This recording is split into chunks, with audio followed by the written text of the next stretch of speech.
glad in it. Hallelujah. Hallelujah. Right, so this is the time that we're going to enter into worship and just lay it all at the Most High's feet and take out this opportunity to express the gratitude that we have for Him allowing us to make it to another Shabbat and for just simply waking us up this morning. Hallelujah. Hallelujah. Hallelujah.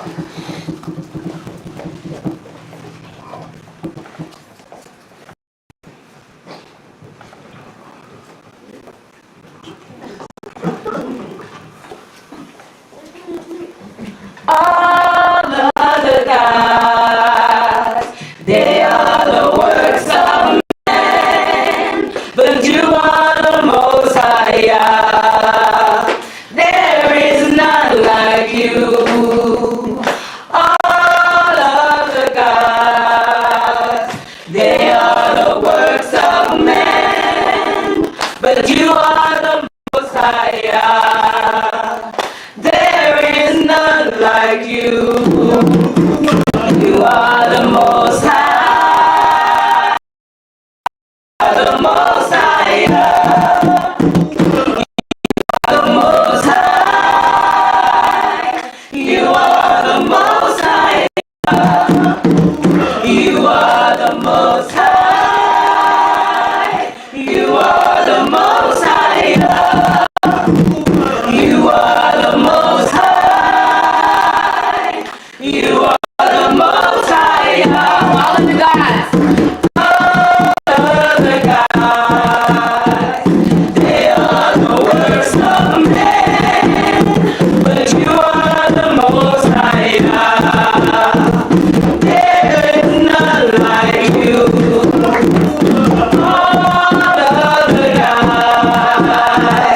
They are works of man. But you are the Most High. There is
Most High, creator of all things, right? So there's none above him. They all are below. They are all of his creation, right? Like, he made everything. The Most High made everything. And so we want to make sure that we worship the creator and never the creation. Hallelujah. Hallelujah.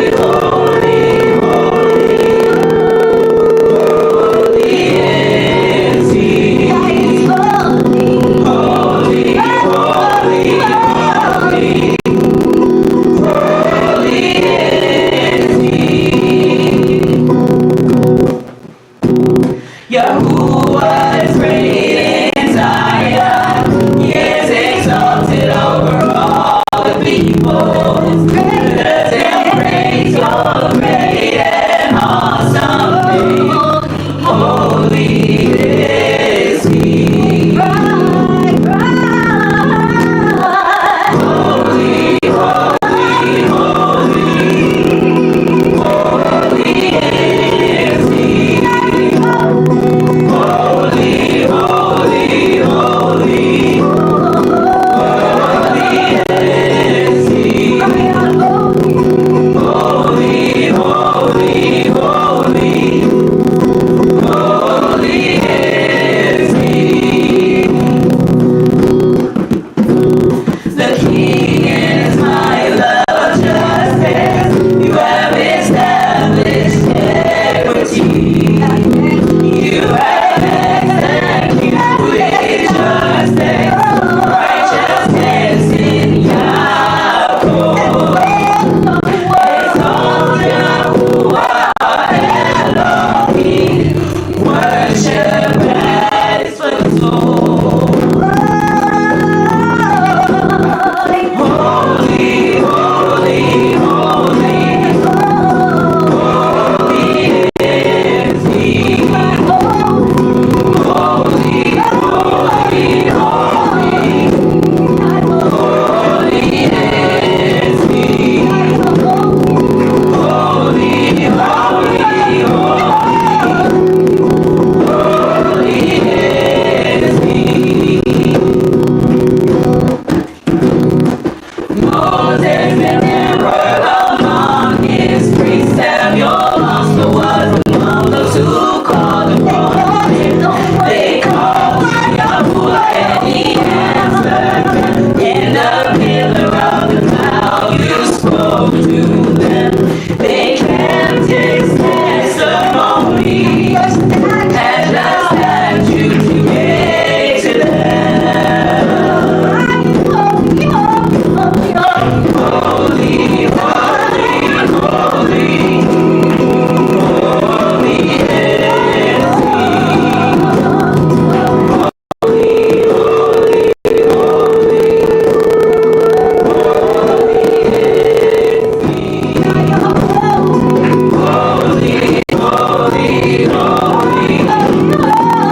Hallelujah.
Hallelujah.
trouble for sleeping in class.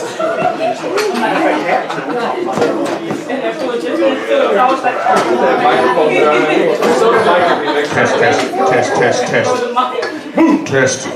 Mark, come on, check. No, sorry, we can't hear you.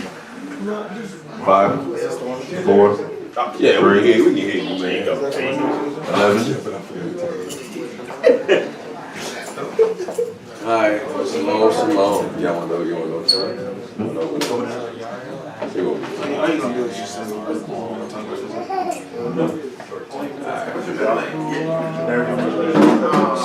Shalom.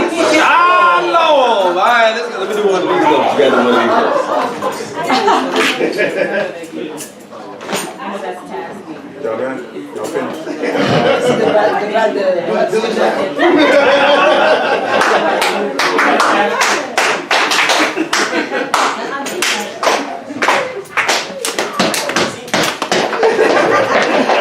you go. All right.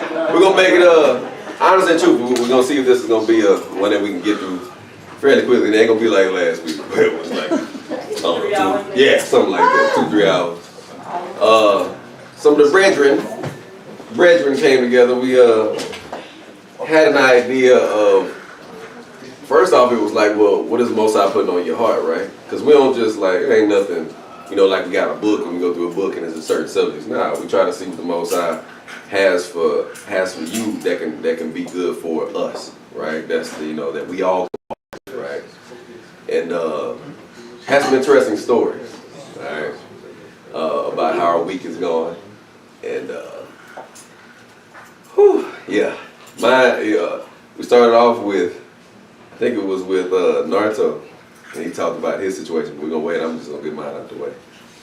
I ended up having this new coworker that started just this week, and when I tell you that the dude is a chatterbox. And I'm telling you, he dips, so it's nothing but Copenhagen. I smell the brown, whatever they call it, brown wood. And he likes to be this close to the thing as he's talking to me. Nostrils burnt out. And it's so now I got I don't wear masks because we don't really, you know what I'm saying. But you have to initiate something. Like you gotta. They say what's name is lasting. First impressions are lasting. So I know that if I don't do something now this first week, then what? He gonna think it's all right with me. I mean, it's even a joke now, because now coworkers come up to me and they be talking to me like this. Back up, man. I'm being serious. And so, and there was there was one night when I went to sleep, I seriously, I heard his voice. I swear.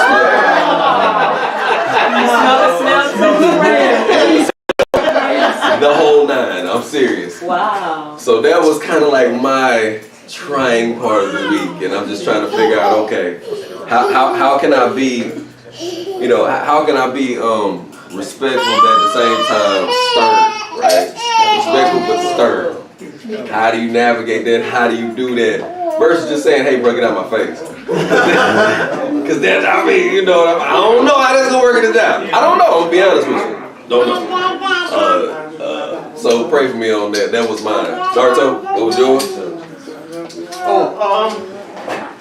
Mine was I had a co-worker. We switched shifts. Everybody here. Oh, there you go. But anyway, this is a co-worker. I barely know her. I don't even know this woman. And when we switch shifts, we got to change off, tell what's going on with the papers on the screen, pass it off. Which I know she's a veteran. She's been there a while. I've only been there a year or so. But anyway, she's done it before where she's not kind of condescending. Like, she just comes to start nitpicking. Why ain't this right here? Why ain't this color? You don't have this color coded right. Blah, blah, blah. You should know this by now. And she started loud talking to me in front of everybody. And people just looking. And, I kind of got frustrated. I said, I said, that's all I got to pass on. Nothing big, nothing major. I told you the issues that were going on. So, it kind of out of my anger. I said, you obviously know this better than me, so that's all I got to tell you. And she was like, no, you know it's not this. You should know this by now. You've been doing this several months. And she's loud talking to me. She's like, what's going on here? So I left her alone. So one of the other coworkers, she said, She said, you handled that well, but you need to let the supervisor know or whatever. So I thought about it, and you know how you try not to let somebody upset you, but it does. Yeah. I woke up the next day like, man, I should have just jumped in there. I should have said this. So then I thought about it, I said, hey, look, what made me so upset about what you said? Maybe if I was more confident in what I knew, then it wouldn't affect me. So let me work on me, maybe I should learn things a little better. But at the same time, she was out of line, put me on blast like that. Right. So basically, I prayed about it, and I tried to let it go. So when I showed up for work, as soon as I get to work, the supervisor's like, hey, I need to talk to you for a minute. I said, okay, let's get it over with. I had an idea that's probably what it was, but I wasn't sure. So the first thing he said, well, tell me what's going on with Brenda. And I told him, he said, well, you're not the first one, and she's not being supportive. And she said, yeah. She said, I'm going to have to deal with that. I'm going to have to, because you're not the first one that said that. And I said, yeah, it's not the first time she's done that to me either.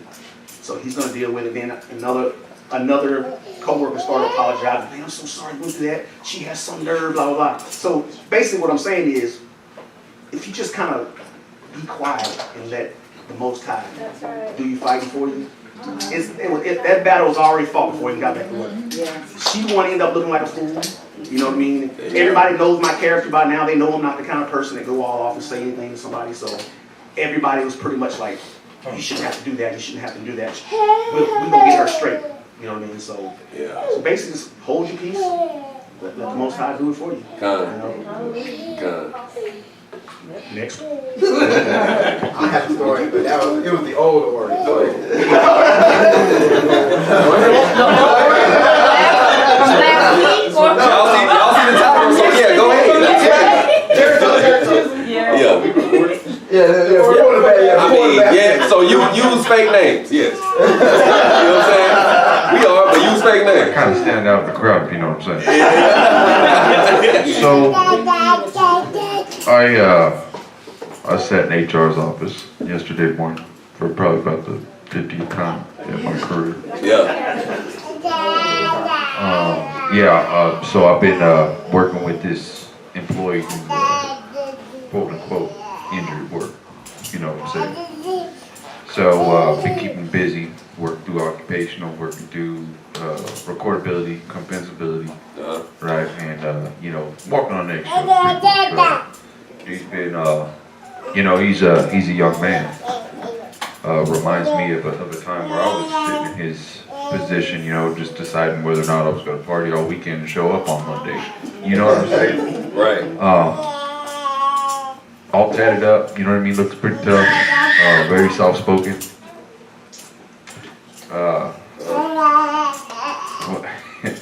So I've been a supervisor, right? And when you want to talk about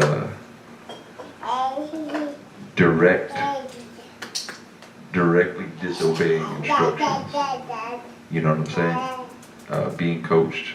Father gave me a call, gave me his opinion, you know what I mean? And I'm sitting here looking at this man at this point, you know what I mean? Just never really evolved, you know what I'm saying? Like never really kind of let that wisdom drop, if you know what I'm saying.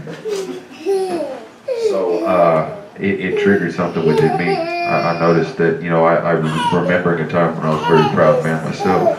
You know what I mean? I became very direct with how I conducted the rest of my conversation that day. And pretty much I was very fortunate, and I thank the Most High, that I was given very stern men in my life that could direct me down a path where I had the opportunity to choose to build my character. So he interpreted that in a much softer perspective, if you follow what I'm saying. And so now I got charges filed against me with with HR and the local union. And so some of the things that I've been looking into is answering to my boss, and he's like, what happened? I'm like, I'm not going to change anything that happened. And thank the Most High for putting me in that situation to really expose my weaknesses, because what I need to do now is learn from those lessons, right? So I've been doing something called emotional intelligence. You know what I mean? And that is just basically, and y'all know me, I'm very observant, right? I tell you all the time, audience, right? When we're looking at scripture, you gotta know your audience. Who's Mashiach talking to? Who's Paul talking to? Where is he at, right? Which demographic? So this is more on the level of, your surroundings, but both your emotional intelligence on the inside and then of the individual, right? So we're talking about, having abrasive people in our lives, right? You know what I mean? You have to almost placate to a point to get them to a position that's vulnerable enough to have a two-way conversation, right? Right. So that was one of the classes. The other one was, of course, good old anger management, right? You know what I mean? And these things, you got quizzes at the end, right? Let me tell you about my anger management one. So the first quiz, I got a 40. Not a passing grade. Second time I took the quiz, you know what I mean? I'm looking at my notes. I'm doing everything. I get a 60. I'm like, okay. I humble myself, right? And I'm like, okay, I'm gonna watch this whole video again, review my notes. You know what I mean? Take my time, be patient. Right. I got 60 again. About that time, I'm about to smack the keyboard on the screen, throw the mouse. You know what I'm saying? And I'm just like, man. So I reminded how I got myself in this whole situation, and I prayed to the Most High and thanking Him for exposing my weaknesses and giving me the strength of His Word to be able to navigate through this. And yeah, fourth time's a charm for me. That is. That's what I got.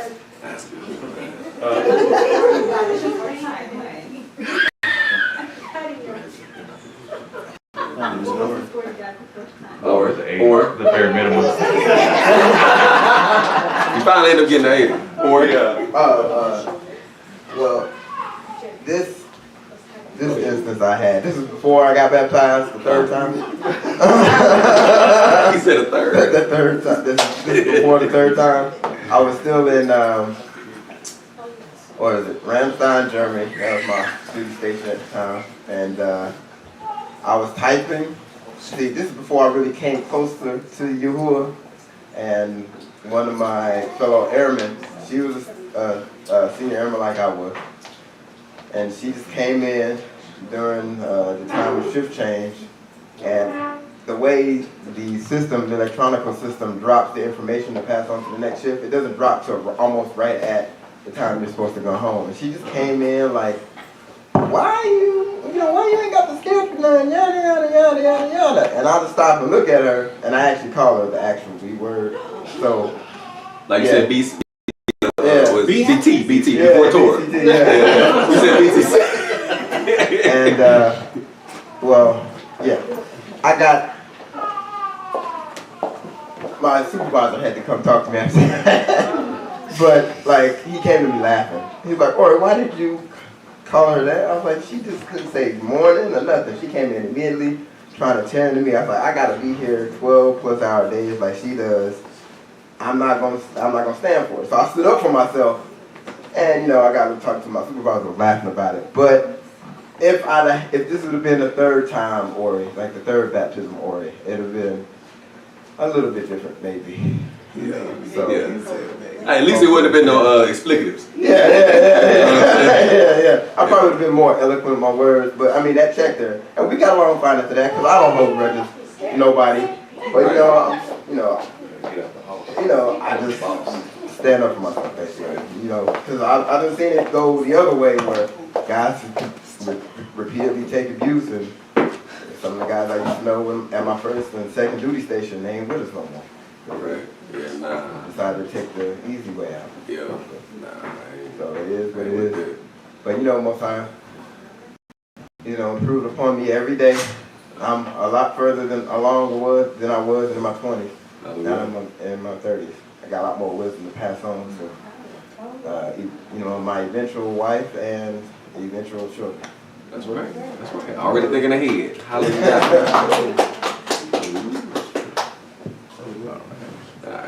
Alright, it's on me. Yeah, did you talk about that? No, I ain't talking Oh, yeah. You want to press on? about it. No, I'll go ahead and talk about it. Alright, so one day I was sitting there on the couch, not doing much. With everything going on, like with our people being the highest in every category, from death, dealing with death, and we have this thing where a lot of us really hate ourselves, right? So a couple days ago, I was just sitting there, and I just started looking at my hand, right? And I just started noticing the the color of it, the melanin within my hand, right? So I said to myself, if I cut myself, it's gonna heal. It might heal a little bit darker, but that melanin is ingrained in me. It's like a coat of armor, right? So if you go, not just through the Bible, if you go on Google and look up the price of melanin, it tells you it's worth more than the price of gold, right? So I'm walking around in a coat of armor that's dipped in something that's worth more than gold. And everybody's trying to get to it. You know what I'm saying? From the people who go to the tanning booths and get the fake tan, it'll never be the original. Right. So when we look at the people in the land right now, they did everything they could to be us. But one thing they couldn't do was put on this flesh, this coat of armor that we've been gifted with. So so I look at it like that. And even though our people are still lost and we're still going through our own mishaps and things like this, if we get to a point we can remind our people, not just rhetoric of how precious we are, you know what I'm saying? You can look this stuff up. It's on the internet. It's in the Bible. They steal our children. They experiment on us. And they do all these things, but we still don't see the value in ourselves. So once we start seeing the value in ourselves, you know what I'm saying, then we'll be all right. And that's what realization I came to a couple days ago.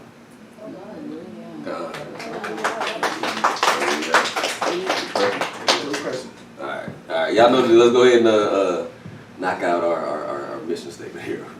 All right. We are learning to walk through obedience to Torah together, building in Ahava and Anba, from the Ab to the Yalad in y'all figured out. Ben Yahuwah. Yeah, I got it. So here's the question, right? We're gonna go ahead and get it kicked off with. Since y'all all gave great input, right? As the Most High put you in a position to have to fully rely on Him, but you did not respond accordingly. It's the question. Question out to my scholars out here, my panel, my Hebrew panel out here. Has that ever happened? And you didn't respond. Actually, you went ahead and gave yours. Yeah. You know? Yeah. All of us pretty much, I said, and mine too, I didn't really respond yet, but I know I got a chance to respond. And we'll see hopefully if I'm doing it in a certain level of respect and order. But we'll see. Hopefully I don't do it in a very negative fashion, right? I'm not trying to be like that. So that's mine. Is that I know this is some personal stuff, but you know, once again, ain't nobody gonna see you on camera. Use fake names. What you got, Norto? Oh, I was gonna say it's Use fake names.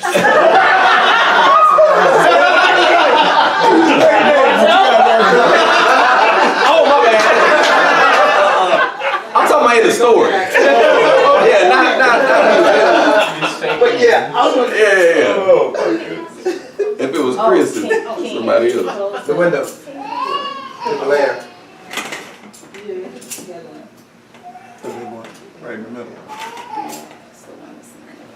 Go ahead, Norto. Oh, okay. I was gonna say I've been in that situation a few times, and it's been my fault because I don't really know of any time we don't have to rely on the Most High. At least knowing what I know now, you know. Yeah. And a lot of times I look back, you know, when I was military, so all the stress I went through, all the hard times that happened, it was because I didn't rely on Him. You know what I mean? Right. Because if I would truly rely, I would probably prepare myself better, be ready for certain situations, and come close. When I look back, everything that I thought I wasn't going to make it through, I made it through regardless. Yeah. He was there for me, I just didn't realize it. You know what I mean? Yeah. Like one particular instance, like I struggled with my weight. You know what I mean? And so Air Force was big on, you know, your waist measurements and you running your mile and a half and all that kind of stuff, and I struggled. I couldn't do it. Right. But they were going to kick me out. I was sure they was going to kick me out. I said, man, they're going to kick me out. I'm done. So Lisa took the job. She took a job in Maryland, just happened to come to Maryland. So we literally had to separate the family. You know what I mean? Her and the kids went to Maryland. I stayed in South Carolina.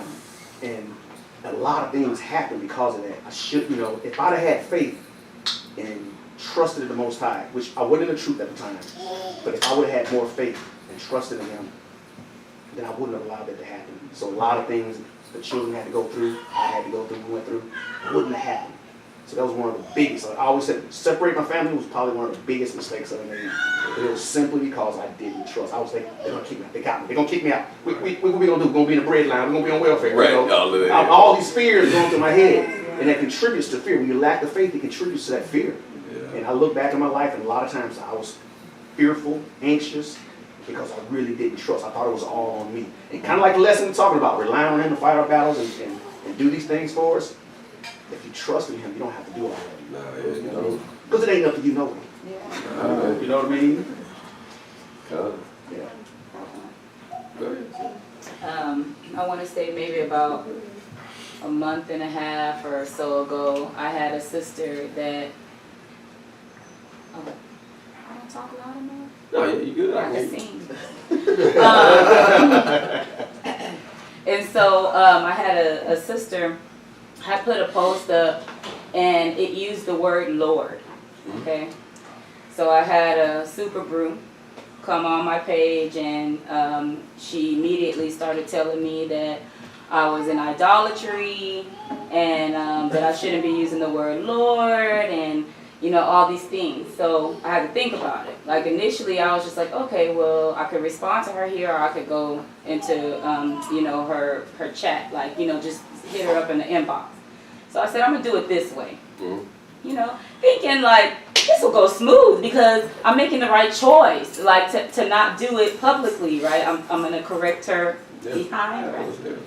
Well, I brought it to her, and she was like, no, you're wrong, and you need to change it. You know that you're saying Baal, and I show her the Hebrew, and I show her Adonai, and I show her what it means, and I show her master, and I show her all these things, and I tell her I know what the Hebrew says. So I'm not relying on the Greek or the English. I know what it means, right? It's just, we speak English is what I was explaining to her, but we speak English.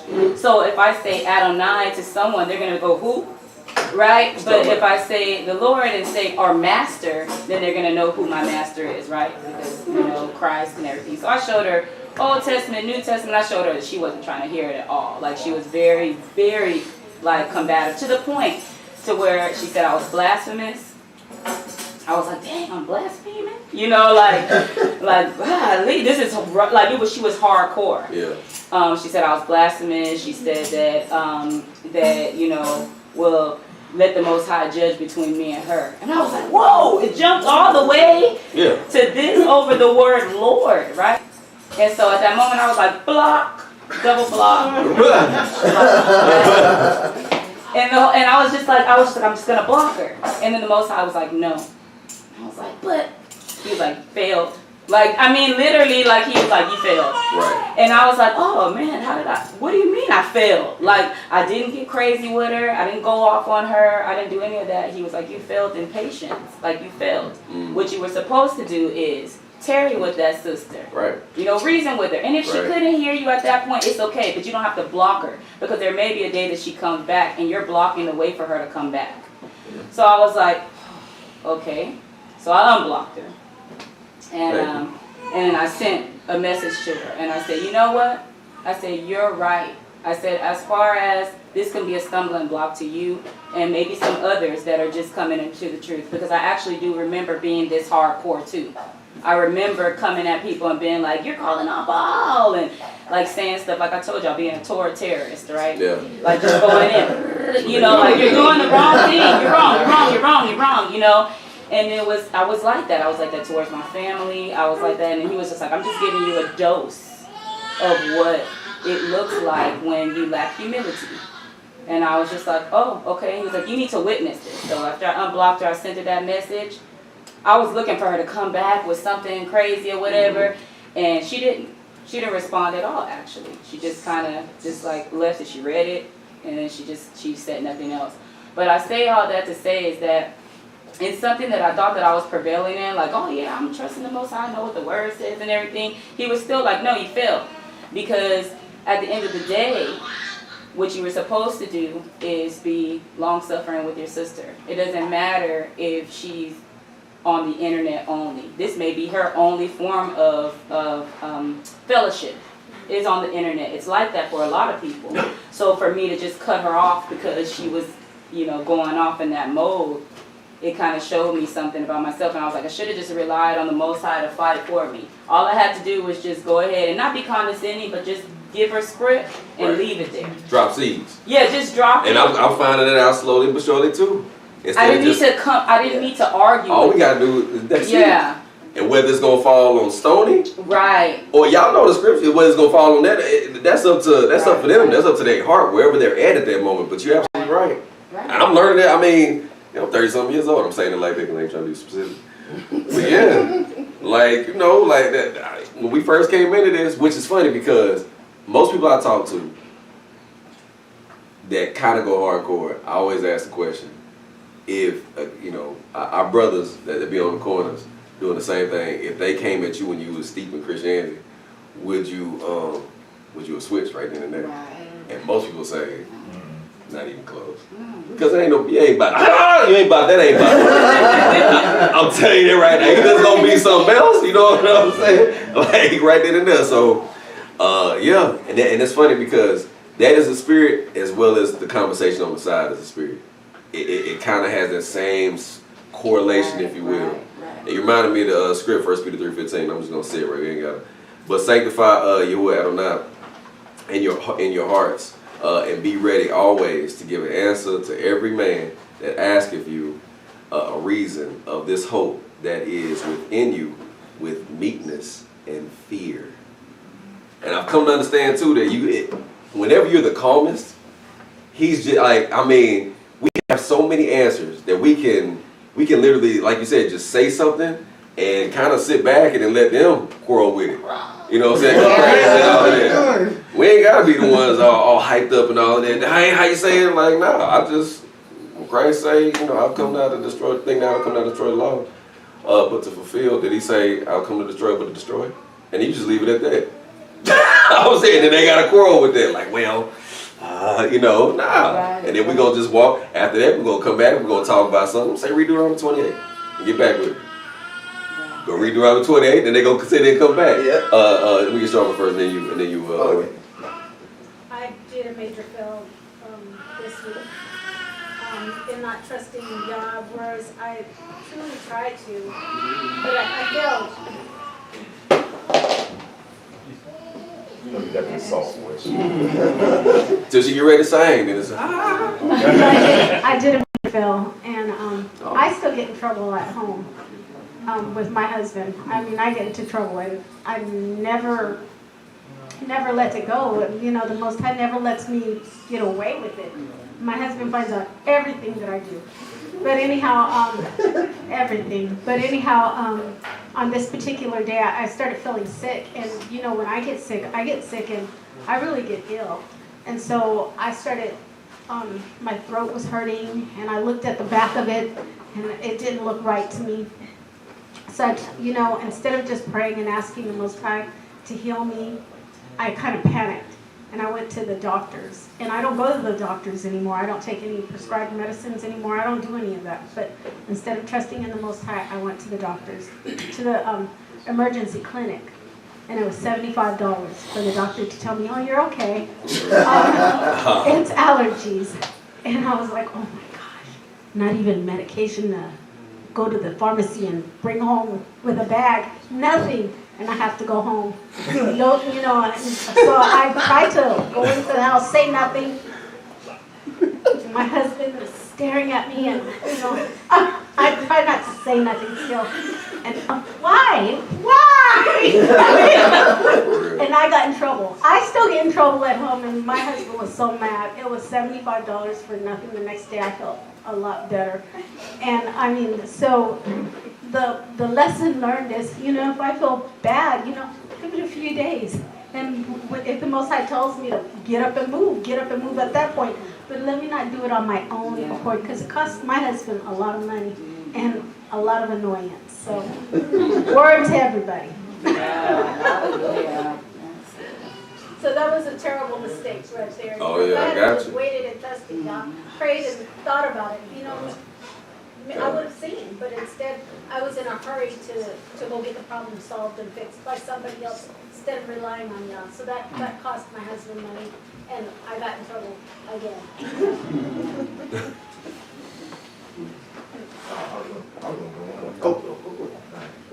Like, so, after, so I have a better one where I actually, this is post third baptism order. Okay. We had the pre, now we got the post. And so the post third baptism order, this is from actually the video I put in the chat of the brew who vehemently denied he was a brew. Oh, yeah. And what was it?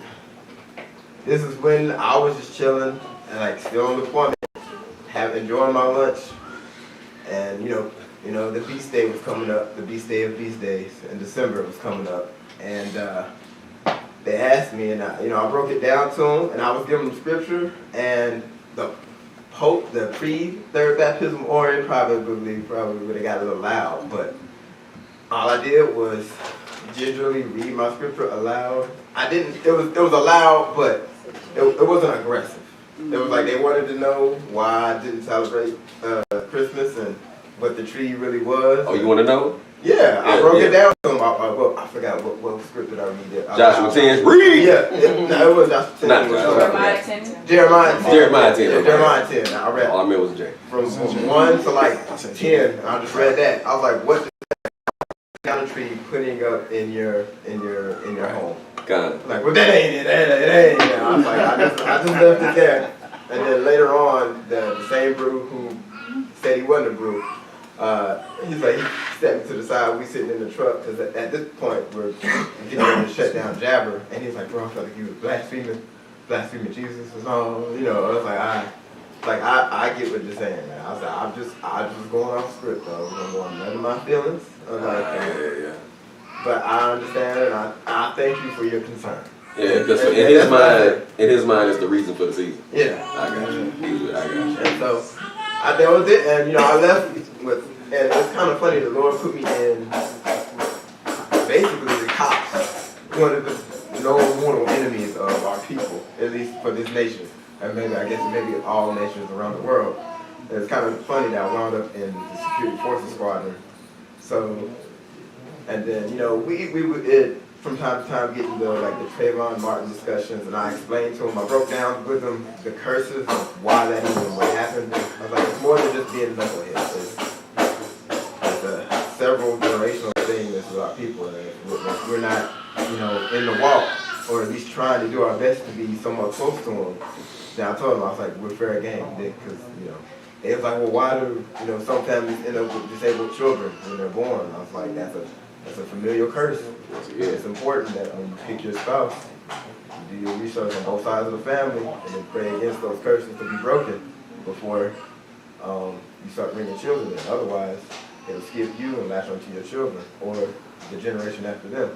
Yep. So, but yeah, that's just an example of, that's what I'm trying to do as I prepare myself. Just trying to think ahead, because I'm the spirit. I got to get a tip. They're behind me, supporting me, so I got to make sure that I don't falter. Just try to continue on the Anderson / I guess I don't know what I'm calling Hebrew name yet, but bloodline on to where it would be highly pleasing to the Most High. Hallelujah. I think I've already explained. Well, I've talked to Yakim about it. Oh, look at him. Do I need this? No, I've already expressed it to Yakim here, my situation when Most High has put me in that position to have a good wife, to have a family, and when it says to have to fully rely on Him, I was the type of person that fully relied on my team, my ODA. In the Army. I thought my children know how big of an idiot their dad was by thinking it was a dishonor to die for my country. And I put them second as opposed to me serving. You know what I'm saying? Yes, I put mission first, and it got so bad where I had even bought plane tickets for them to get to going, get to stepping. You know, so I did not rely on him to get me right with my family, you know. I put my team first, I did that type of thing. Opposite of you, I was like, yeah, it's all about me. It's about me and my team. I trust them, you know, they die for me, I die for them. I don't even talk to them guys anymore. Anyway, but you see how I'm with. So it took, but I did not respond accordingly as a man of Yah should toward, like being a father, being a husband, being that man, you know, example. And it took me a whole year of him beating me up. I mean, night daily, crying on my knees, just thinking about all the stuff I did, you know. Right. And so when I finally accepted the truth and started walking in the truth, you know, she still didn't want to be with me, you know. But and that's when I really learned about in Yah's time. Yeah. Don't try to rush anything. I've developed such a patience now, that more so than what I had before, because you can't force anything. No. If it's going to be his will, it's going to be in his time. And that's why I looked at it, because she got tired of me begging for it back, you know. Right. She was like, no. So I said, but I let my life and how I was living. And she, you know, that Yah changed her heart, you know, to come back to me. So if I put him first, and I've just learned that, if I put him first, that I'm not worried about nothing, Right. you know. I don't panic about what's happening in the world today, you know. Yeah. What can I don't have any control over that. Nah. All I do is trust in him. So that's my response accordingly. Don't be stressing the small stuff around here. Try to stay in his word, try to, you know, just let him be my pacifier. That's the way I look at it. What's the tree? What tree has the longest time before you see fruit? What tree? I don't know. I'm asking y'all there. What do you have? Well, I don't know. This is the only one I know about right now. I researched dates. Oh, they're so good, and I would love to grow them. But to get an actual date tree to produce fruit, you have to wait 5 years. Come on. Before they produce fruit, right? And after waiting 5 years, then the tree will tell you if it's a male or a female. Right? So you can't just go and like, you buy a date, right? And you take the seed out and plant it. You can do that. What you'll get is a really pretty decorative tree. So dates are, people have got to, like once you actually get a date tree to produce really good sweet dates and it's a female, they will have pups, right? Like banana trees have pups. And so, Yeah. it's a weird idea. I'm almost done. I was gonna be like Isaiah, back her up. Yeah. I feel really nerdy right now. But anyway, so once you do that, you begin to take the little pups off of that particular tree only. It takes thousands of years. Whoa. Like you have to. It has to go from generation to generation to generation. And so you can't just go out and buy like seeds or whatever. You have to go and research and find who has been taking care of these trees for years of it, and then get one of those, because that's a sure thing. Then you know that you can wait your 5 years and you'll know it's a female and you know you're going to get sweet dates. Because when you take your random pick out of an actual just date that you buy from the grocery store, you can wait 5 years, it'll more than likely be a male, and it'll just be a tree. But if you happen to get a female, the dates are going to be good. They're not going to be very sweet either. That's the only tree I know of right now. I don't know, there might be Sweet another. cherry. It's a sweet cherry tree. Is it? It's 4 to 7 years 4 to 7 years. for sweet cherry trees, and then pawpaw trees take 5 to 7 years. It's native to Canada and eastern United States. That is interesting. So the big tree. Don't you have to wait 5 years before you can eat the fruit of a tree, period, anyhow? Isn't that like scriptural that you cannot eat from a tree until about 5 years, 4 or 5 years? Are you referring to that when you initially went into the land and they're like clearing stuff out? You pretty much like 2 generations. Cleansing the land. You collect the seeds. I mean, you don't eat anything. You can like let it rest a year, and then that time. No, here, I'll start with. You're saying to eat from a tree, Well, scripturally? yeah, from a tree, you can plant a tree or plant something like The that. first one, yeah. Yeah, the first time you eat from off of the tree. The reason why I asked that, right, is he you know, Uzi brought a great story, and then whatever you say, I'll have the patience to wait. I just, you know, agriculture is a huge part of like these scriptures. It talks about it all the time, you know, or a lot, and yeah, I wonder, you know, the people that we drop seeds on and that we invest in. Are you willing to wait 5 years? Are you willing to wait 7 years? You know, before they get it.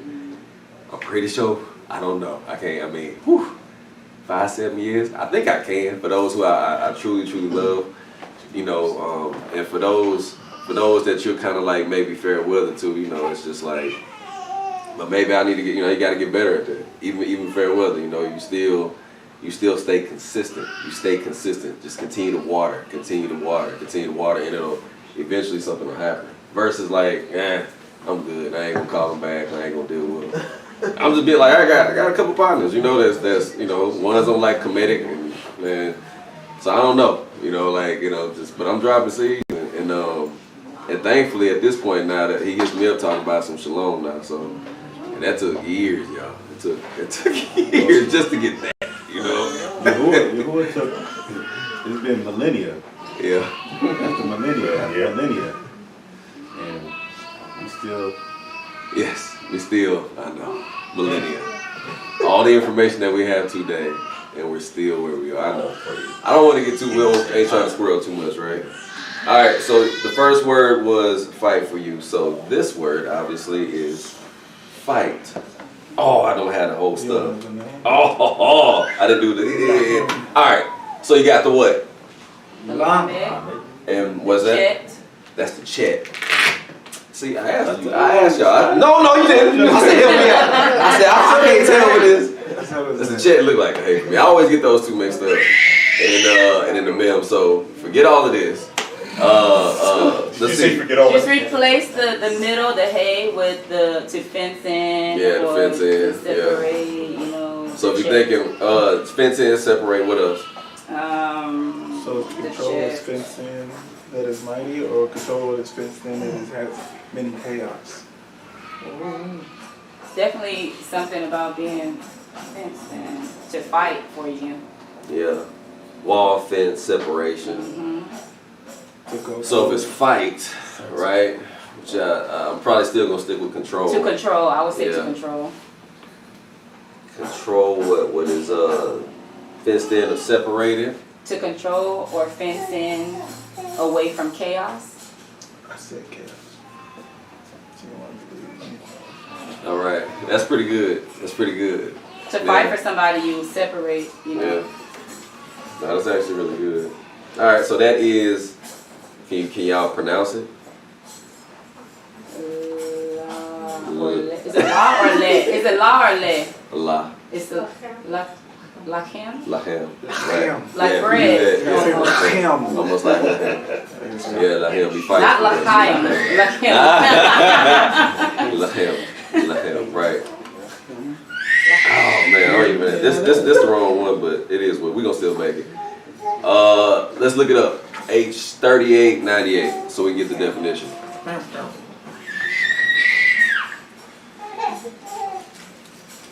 While y'all are looking at that, King sent me something, and it has a tree called the Coco de Mer tree, and it takes 20 to 40 years.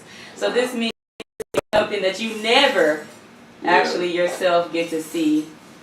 Kind of like some of our grandparents that prayed for us, right, and they never got to see the fruit of what their prayers were. So just thought about that. And that's cocoa? It's called Coco de Mer tree. Cocoa of the sea. It's a Somali seed. The eastern edge of Somali. So what y'all got for the definition on this?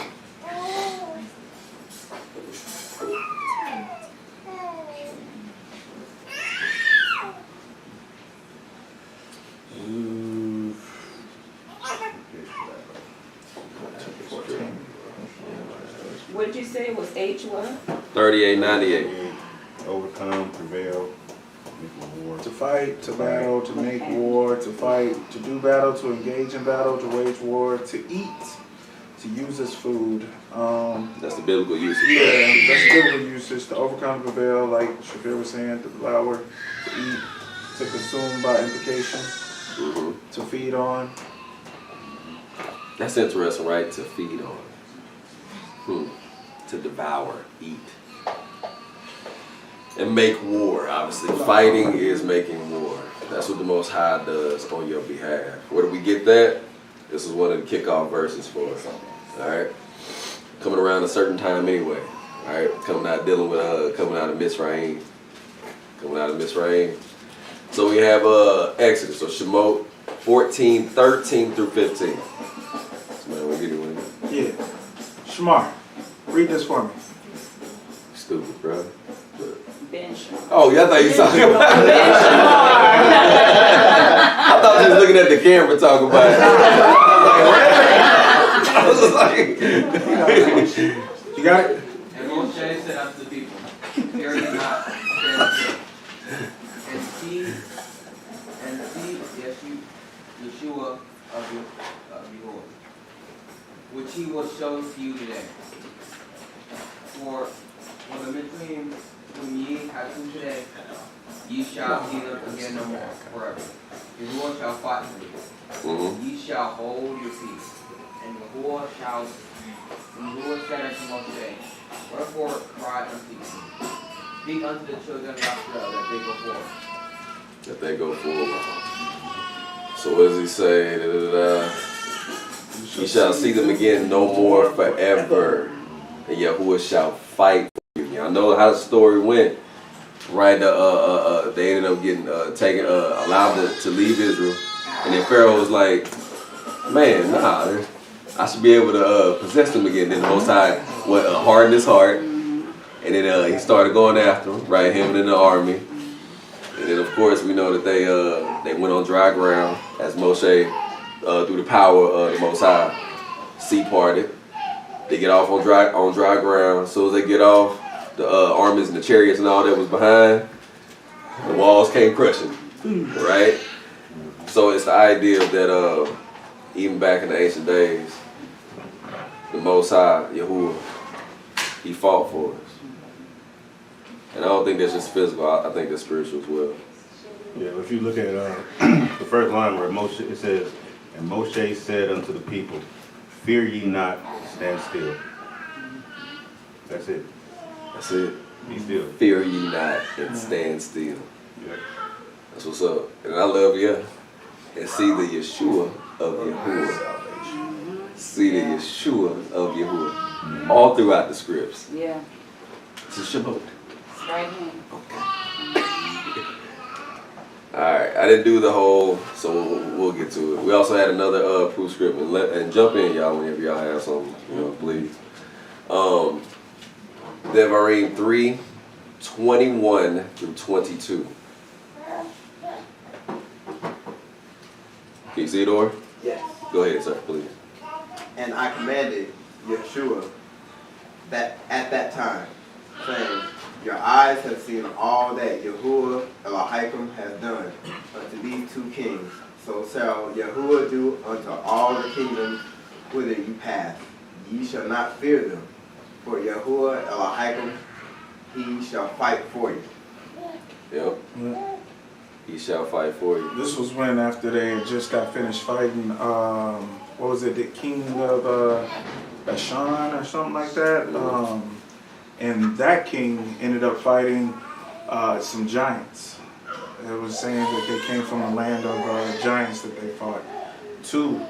It was in Deuteronomy 2. When you read through that, they'll tell you about how they fought giants. So you're fighting against people that were giant killers. You know what I'm saying? So, like, you know what I'm saying? It's like going in a ring with like a wrestler. You know what I'm saying? And you're sitting there and you're like, all right, it's just me and you.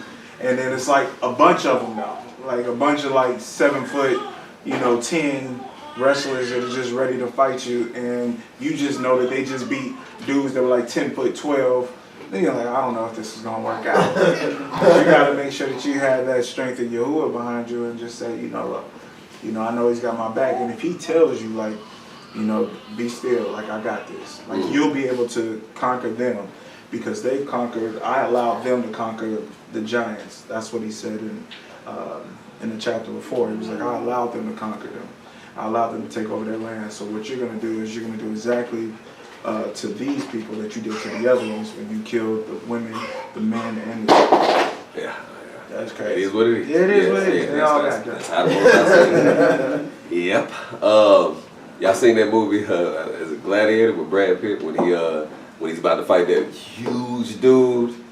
Oh, yeah, that's Troy. Troy. So y'all remember that scene? Y'all remember that scene? Yeah. And the dude was huge, and then all of a sudden, y'all remember he just walked up and then he ran. He was like slings it. Just came down. Obviously, it was an artery or something like that, and they walked straight up to the rest of them talking about it. Anyway. I ain't trying, but that was a dope scene. Like, and he was drunk. You know what I'm saying? I don't know. He was just like, It's amazing how they stole that from Goliath. Yeah. I personally thought that's kind of what they was. I mean, because dude was huge and he was small. Like, and it was nothing. I mean, dude just walked up, and just kept it moving. Yeah. Well, like that reminded how fragile the human body is. Right. Exactly. Who you know what to cut. Yeah. And then that kind of goes back to that fear not. Because honestly, in that scene, it's like he had zero fear. Yeah. Zero. Like there was nothing that was going to prove him that he wasn't going to easily kill this dude. Yeah. Easily. And he attributed to their gods. Remember, they were into the whole Greek god stuff or whatever. So he would attribute it to when his parents, when his mom was telling, oh, you have this on you. Yeah, like she told them, like, you have this of this God in you, and this is why. She did say that too. Yeah, this is why you're able to do the things that you do. Achilles' mom is there you go. is a demigod. There you go. Like yeah. See, I don't know all this stuff. I mean, help me out. Which is why at the end of the movie it took for his Achilles heel to be cut for him to then die, because it was like a small little piece that came and that took him out because he couldn't do nothing else. He couldn't run, he couldn't walk, he couldn't do anything. Interesting. Yeah, that's why the story, why they say he just kept prevailing, was because this God was. But it's interesting because I'm hearing, like, if you know who you are.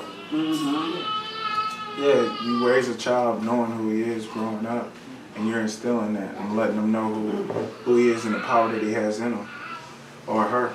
Does that sound like somebody you know? Yeah. That's why we work. That's why they did everything we can to make sure we know who we were. Oh yeah.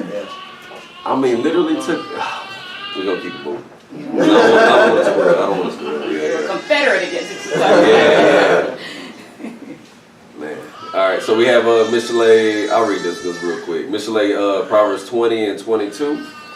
We have say not, I will recompense evil, but wait on Yahuwah. Somebody said earlier, be still. I think that was us spirit. But wait on Yahuwah, and he shall save you. That was when a guy that I knew, I don't know his name. Fred. That was when Fred said. Fred. That was when Fred said that he could have said something to I don't know her name, Bartholomew. So he could have said what he had said, went negative and went straight off on the deep end and went off on her. But he chose not to. He chose to just be still, and he even thought it out. It was like, hey, well, maybe I could have said something different. And maybe it was me. And then he came back, and Yahuwah, I guess, saw that humble heart and was able to save him and, be able to fight on his side. So you can see that on us, if we actually have a humble heart and we're willing to, do the things that the Most High has required for us, then he'll be able to fight on our side. There's that reminds me when he kept saying wait, the immediate thing that came to my mind, which is my favorite scripture, which is Yeshayahu 40:31, where it says, but they that wait will all start at 30. Even the youths shall faint and be weary, and the young men shall utterly fall. But they that wait upon Yahuwah shall renew their strength. They shall mount up with wings as eagles. They shall run and not be weary, and they shall walk and not faint. So waiting on him, it doesn't matter. You can, like as described, you can be the youngest person, the most, athletic, but you're still going to grow weary. But if you wait on the Most High, he fights for you. He's the one that goes before us. So. That's a good one. One thing I was going to say about my situation too is I had to realize that it's a spiritual battle too, because this individual seems to be conflicted if they're a man or a woman. I'll put it like that. Masculine spirit. So I was saying, what is it about me? I said, what's she coming after me for? You know what I mean? What is he coming after? No, it was a she. You said she, okay. Yeah. We gonna say ma'am. Y'all know what I'm talking about. It's a spiritual thing. So she's struggling with something that's within her. And whatever that is, sees something in me it don't like. Yeah. You know what I mean? Yeah. So I had to realize it's not her on her own. Because even came in the following 2 days later, it's like she just gave me this look. She just kind of looked at me. What? I ain't done nothing to this person. Oh, yeah. So, so it just, it's a spiritual thing. Yeah. It's a spiritual battle. Speaking of a spiritual battle, we got a long one, y'all. I ain't gonna do like other Yehukanah back there. This was a little bit shorter.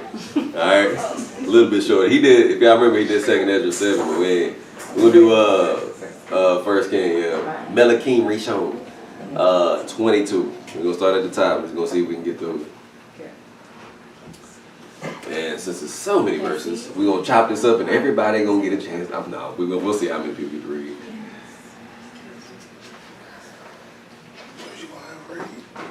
Yeah, let's start off with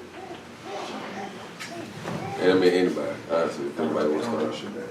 And they don't do Shabazz. Let's start off with Shabazz. Shabazz, go first.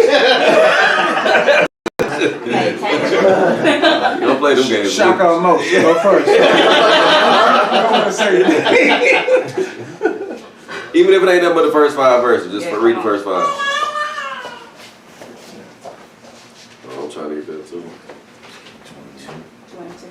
20.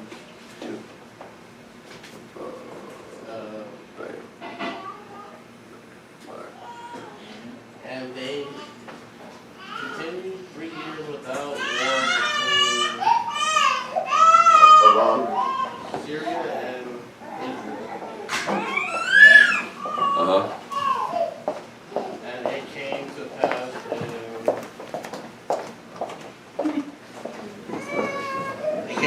in the 3rd year that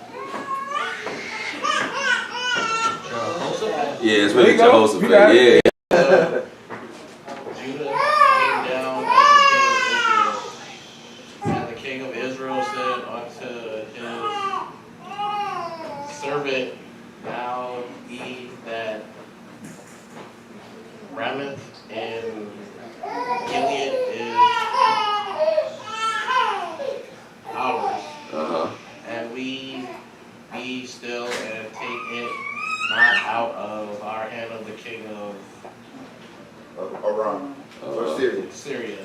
Yeah. Go ahead, 4 and 5. Get it. Sorry. And he said unto Jehoshaphat, Yep. wilt thee go with me to battle to Yeah, it's Ramoth Gilead. I ain't gonna Ramoth Gilead? Yep.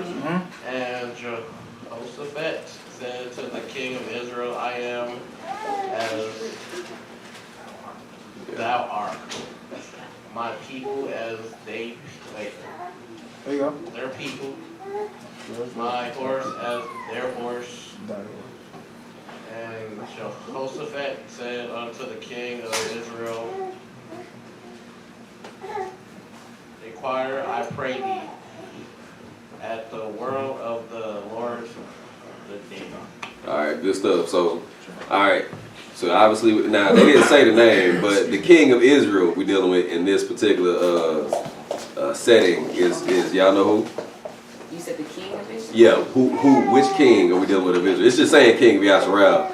of Israel versus the king of Judah. Obviously, we know the king of Judah at this time is Jehoshaphat, right? It's saying that. It's talking about Ahab. So this is going to be king of Israel is going to be Ahab, and then Jehoshaphat is going to be king of Judah. All right? All right. Yeah, next 5. Next 5? Yes. And the sovereign of Israel gathered the prophets, about 400 men, and said to them, do I go against Ramoth, Yeah, Gilead. to battle, or do I refrain? And they said, go up, for Yahuwah does give it into the hand of the sovereign. And Jehoshaphat said, is there not here a prophet of Yahuwah besides that we might inquire of him? And the sovereign of Israel said to Jehoshaphat, there is still one man of Micaiah, son of Yimlah, to inquire of Yahuwah by him. But I hate him. He does what? He hate him. But I hate him because he does not prophesy good concerning me, but evil. And Jehoshaphat said, let not the sovereign say so. So the sovereign of Israel called an officer and said, bring Micaiah, son of Yimlah, at once. And the sovereign of Israel and Jehoshaphat, sovereign of Yehuda, were sitting, each on his throne, dressed in their robes, at a threshing floor at the entrance of the gate of Shomeron. And all the prophets were prophesying before them. So now, all right, just a quick review. Obviously, they trying to go out and get this extra land. Some Ramoth get there. Look, we should be able to get this land that's right here, all right? And then Jehoshaphat is saying, first off, they go out and get 400 prophets. 400 prophets, just to have them tickle they fan, like, hey, tell me that I can go up and kill these folks. I ain't got no choice. No, I'm just joking. I don't know if that was the situation. Yes, you can win. You can win, King. Sure. And but they like, nah, let's see if we got one more prophet. And then that's when King Israel or King Ahab said unto Jehoshaphat, there is one man, Micaiah, the son of Yimlah, right? But he said he hate him.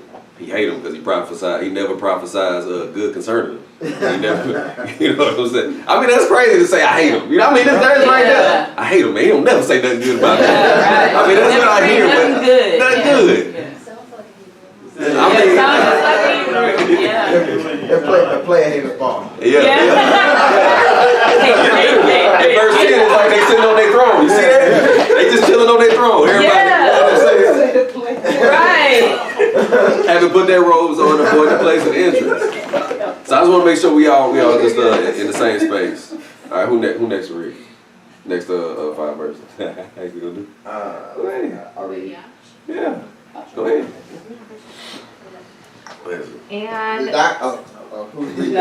Not you. And Sirkiah, son of Kenanah, had made horns of iron for himself and said, thus said Yahuwah, with these you push the Arameans until they are destroyed. And all the prophets were prophesying, so saying, go up to Ramoth Gilead and prosper, for Yahuwah shall give it into the hand of the sovereign.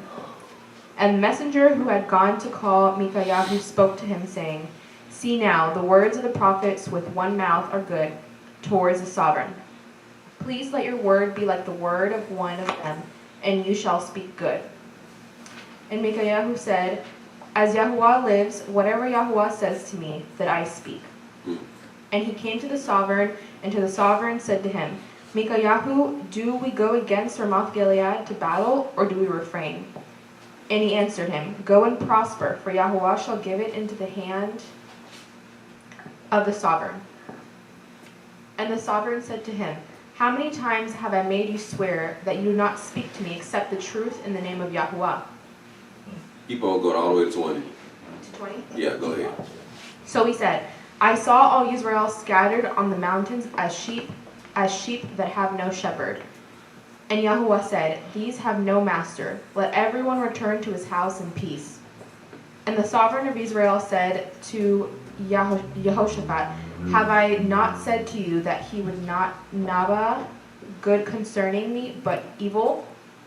Then he said, Therefore hear the word of Yahuwah. I saw Yahuwah sitting on his throne, and all the hosts of the Shamayim standing by him on his right and on his left.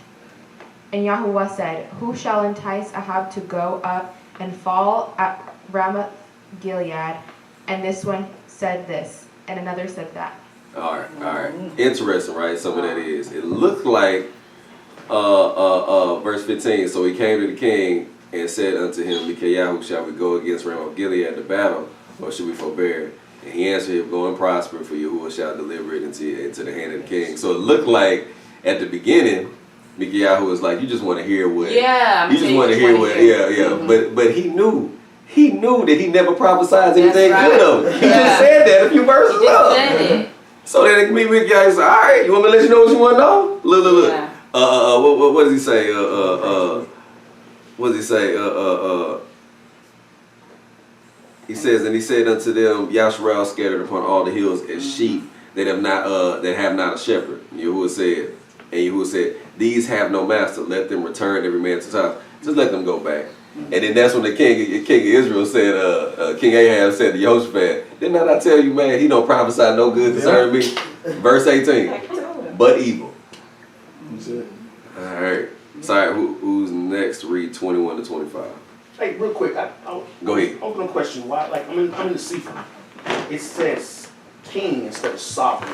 Because the sovereign is the king. Yeah, that's the anointed they're one. using different So words. sovereign means the anointed one? Yeah, that's the king. Like that's the okay. that's the one. You know, you hear the term sovereign nation, to say sovereign nation, Yeah. or whatever. Mm-hmm.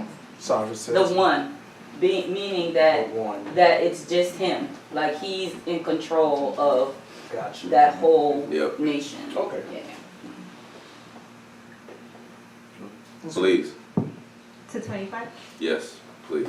And there came forth the Ruach and stood before Yahuwah and said, I will persuade him. And Yahuwah said unto him, Wherewith?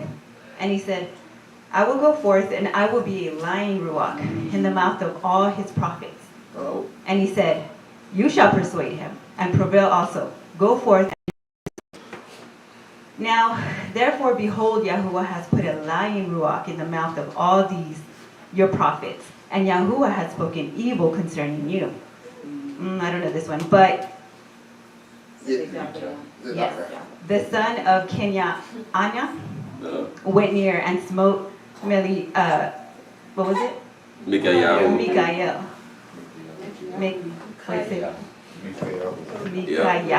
Yeah, that's it. Mikayahu. On the cheek and said, Which way went the Ruach Yahuwah from me? To speak unto you? And Mikayahu said, Behold, you shall see in that day when you shall go into the inner chamber and hide yourself. So we have how many spirits? For them prophets? And all those prophets, 400. 400. Including, and then the one that stayed alone, so 401, I guess. But Right. And they had to get permission though. Yes. Like all the spirits, like whenever it's something evil or wicked spirit, it has to get permission to be able to enter into somebody's body. So one spirit went into all of them? Or a lying spirit. a lying spirit went into all of them? Yeah, I mean, it's yeah, I guess it's just one line of spirit, because it doesn't say Ruach O, right? It doesn't say Ruach O. So just one line of spirit went into, and it's interesting. He was transitioning to the next guy. There was only one guy was speaking to him. Yeah. So it's like it's a spirit of lying. Yeah. A spirit of lying. And I'm probably stretching it, but I'm thinking of a spirit of persuasion. Like, that verse 21 says, I'll persuade them. Smooth words. Smooth words. That's interesting. Yeah, because the lie convinces you that you Right. That's right. Yeah. That's right. I think that's interesting. And of course, he goes and slaps Mikayahu, man. On the cheek. Wow. Numbers. Yeah. Oh, that's sad. You got me, sir, please. 26 through 30. And the king of Yasharel said, Take Mikayahu and carry him back to Amon, the governor of the city, and to Joash, the king's son, and say, thus says the king, put this fellow in the prison, and feed him with bread of affliction and with water of affliction, until I come into peace. And Micaiah said, if you return at all in peace, Yahuwah has not spoken by me. And he said, hearken, O people, every one of you. So the king of Yasharel and Yehoshaphat, the king of Yehuda, went up to Ramoth Gilead. And the king of Israel said unto Yehoshaphat, I will disguise myself and enter into the battle, but put on your robes. And the king of Yasharel disguised himself and went into battle. But the king of Aram commanded the 32 captains that had rule over his chariots, saying, fight neither with small or great, save only with the king of Yasharel. And it came to pass, when the captains and the chariots saw Yehoshaphat, that they said, surely it is the king of Yasharel. And they turned aside to fight against him. And Yehoshaphat cried out. And it came to pass, when the captains of the chariots perceived that it was not the king of Yasharel, they turned back from pursuing him. And a certain man drew a bow at a virtue and smote the king of Yasharel. Before we go any further, I have a question because I didn't want to get too far away, but what is bread and water of affliction? It's like tears. Bread of affliction? Well, you can go to, I think Psalms talks about it. Psalms 80. Just be like, just like how we say the bread of life. Like the nourishment. It would be the opposite. Okay. Well, there is Talk about verse 27. in POWs or prisoners of war where they will feed you, but not anything nourishing. Not anything to keep you strong. Just enough to keep you alive. Right. Okay, so molten bread or something like that. Yeah, Is that what we're talking about? But the water. Yeah. That's what I'm thinking. Oh, okay. All right. Oh, that's good. It's good. It's good to ask questions. King, did you have something when you were going to break down about that? Yeah, it was just Psalms 80 and 5. It says, thou feedest them with the bread of tears, and giveth them tears to drink in the great measures. So it's those are affliction. When we afflict, if you would think of affliction, what do you think of? It hindered you. Yeah. Like pain, Yeah. something like that, right? It's not enjoyable. Something like fast. You would think fasting as well, right? And it's fasting like you enjoy it, like some people do. But I'm just saying, like, is that something that is like an enjoyable situation? Not at all. Not at all. I want to say it's like 80%. Starving, don't feed them at all. With bread of affliction. I want to say the mind is consumed 90% of the day of thinking of food. Yeah. This is like a science thing. Yeah, So it's like like, 80% of your day is consumed. It's good. You're thinking about food. So as soon as you eat breakfast, you're already thinking about lunch. Or as soon as you eat lunch, you think about your next snack. I'm serious. That's a big thing. Yeah. My bad. I think I might have taken it away. So I'm sorry. I didn't. Yeah. Marshall. What do you got, Marshall? Even though it starts out as mental, it can be physical, and the physical can manifest into something mental, such as the demons that are associated with the things you see. Even though it stops the actual physical pain, it becomes something in your mentality, something you have going on in your mind that is just as painful, so that it doesn't leave. That's good. It is physical bread. It says lechem. Yeah. Oh yeah, we yeah, can. lechem. So it is bread. Could be like unleavened bread. Stale.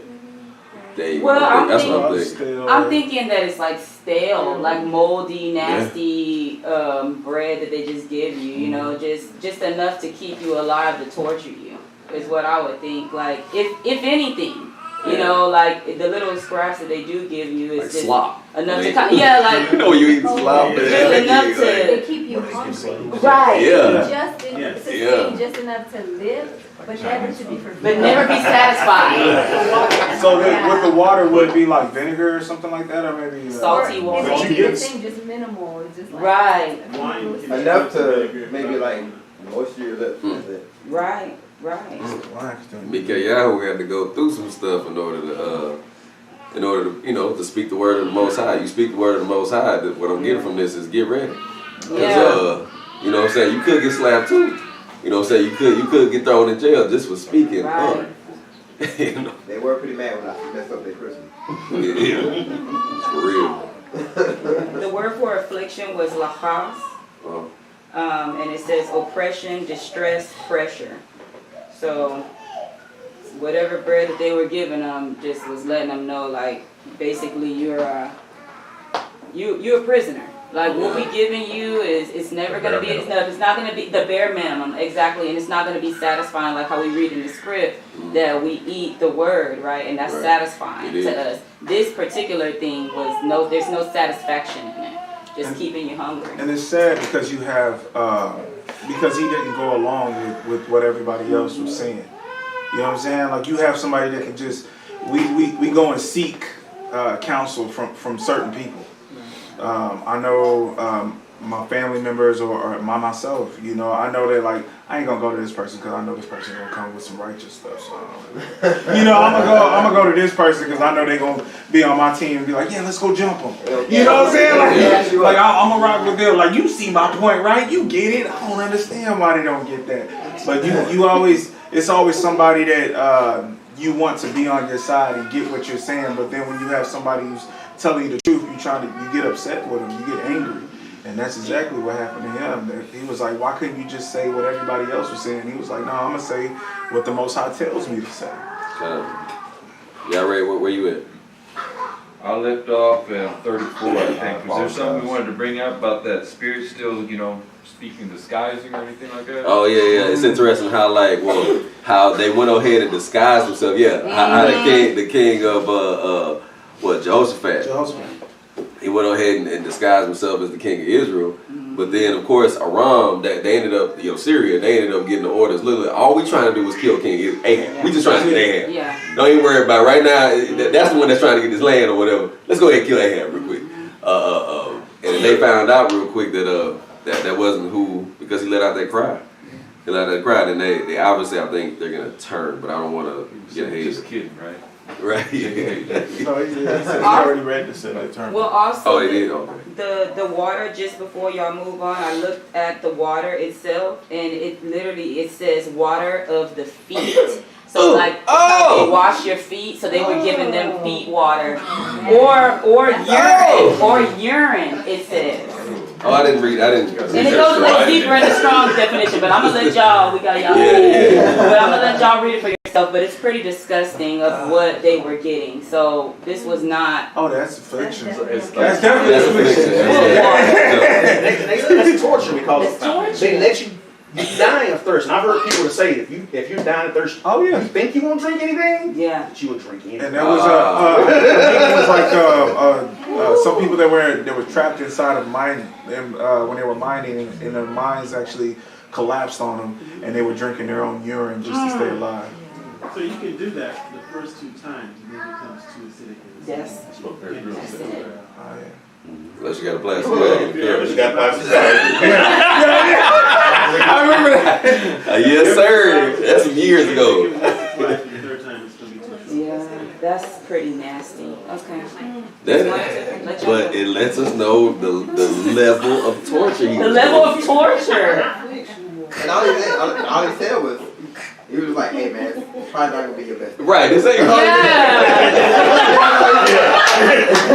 Just nonchalantly. You know? That's all he said. He didn't even threaten him with nothing, right? Like, he wasn't even mad at the guy. He was like, hey, this is what he said. Like, it ain't in your favor. Sorry. All right. Go ahead, sir.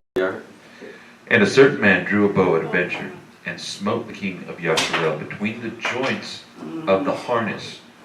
Wherefore he said unto the driver of the chariot, turn your hand and carry me out of the host, for I am wounded. And the battle increased that day, and the king was stayed up in his chariot against the Arameim, and died at evening.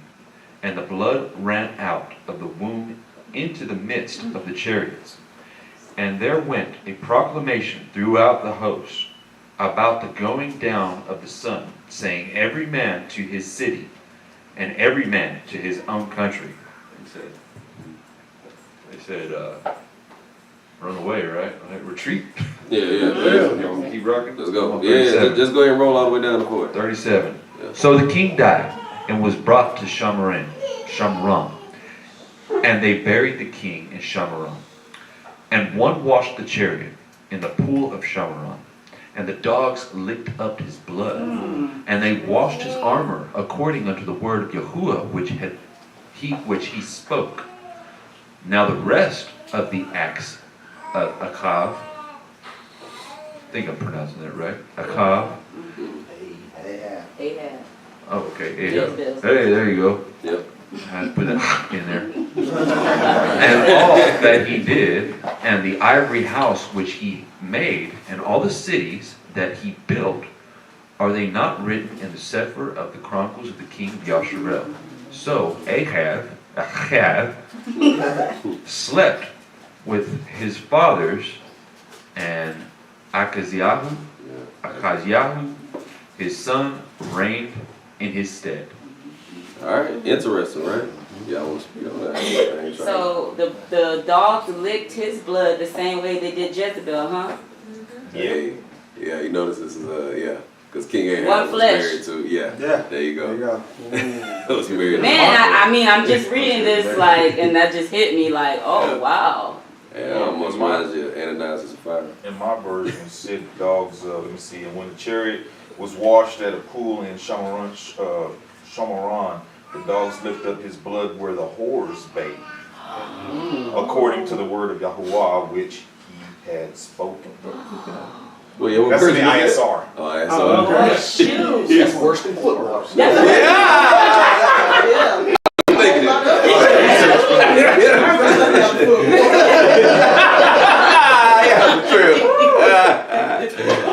Oh my goodness. Give me that big water real quick. I'm sorry. Hey, this is deep, y'all. That's deep. Wow. I want to say the rest really is not really so much dealing with the story for the most part. It's just not talking about the different kings and yeah. So that's pretty much. So out of that, if this idea is who you're supposed to rely on and who's fighting for you, you know, the question would be is, did Ahab, was he really trying to listen to the Most High's voice? He was saying, hey, I got these prophets. Yep, man pleasers. That's all they were doing. Yep. Yeah, that's right. Listening to man, plus they worship Baal. Yeah. Remember, all those prophets were worshiping Baal. So, what spirit were they getting that from? They were already lying to him, you know. Anyway, so it's even more so that spirit was allowed to. We don't even know what more it said after, you know, they were prophesying and saying, oh, it's going to be in your favor. So then the spirit comes to the Most High and says, hey, I'll go ahead and persuade him. So what more did they say? You know what I'm saying? Like put him in jail. He doesn't know anything. I'm telling you, you're going to win. You're going to come out on top. And then after that, you're going to get like all the women or something like that. You know what I'm saying? Yeah. Something just to boost him up. And he was like, yeah, for sure. Feed him water. You know what I'm saying? Feet water for him. Like, yeah, right. This is excellent, y'all. Yeah. That's crazy. So then the next question is this, right? We'll go ahead and finish this thing up. What are we instructed to do on a daily basis, right? Because we ain't living in them times no more. But I know this is one of the most favorite scriptures I want to say Eliyahu likes to bring out. And it's Ephesians 6:10 through 13. I'll go ahead and read it. Finally, brethren, be strong in Yahuwah and in the power of his might, put on what kind of armor? The whole armor of Yah, that ye may be able to stand against the wiles of the devil. For we wrestle not against flesh and blood, but against principalities, against powers, against the rulers of the darkness of this world, against spiritual wickedness in high places. Wherefore, take unto you the whole armor of Yah, that ye may be able to withstand in the evil day. And having done that all, what you supposed to do? Stand. After you've done everything that you're supposed to do, you stand. We've heard be still. We've heard, the idea of trust. These things, yes, have pay. All of these things that deal with whatever happens, no matter what, know that the Most High is going to fight for you. Yes. So that's it, y'all. In closing, I did that one right. That's interesting. The same verses, saying, let us hear the conclusion of the matter. Y'all know the deal. Ecclesiastes 12:13-14. And then, same hope. Here's the patience of the Kodeshim. Here are they that guard the commandments of Yahweh and the belief of Yahushua. We always, we like to lead this at the end because everyone needs the author and finisher of our faith. Yes. So if it's anything, we can always leave with saying Yahushua. Yeah. Hallelujah. Hallelujah. That's it, y'all. All right, let's go ahead and pray it up. Y'all got something y'all to say or no?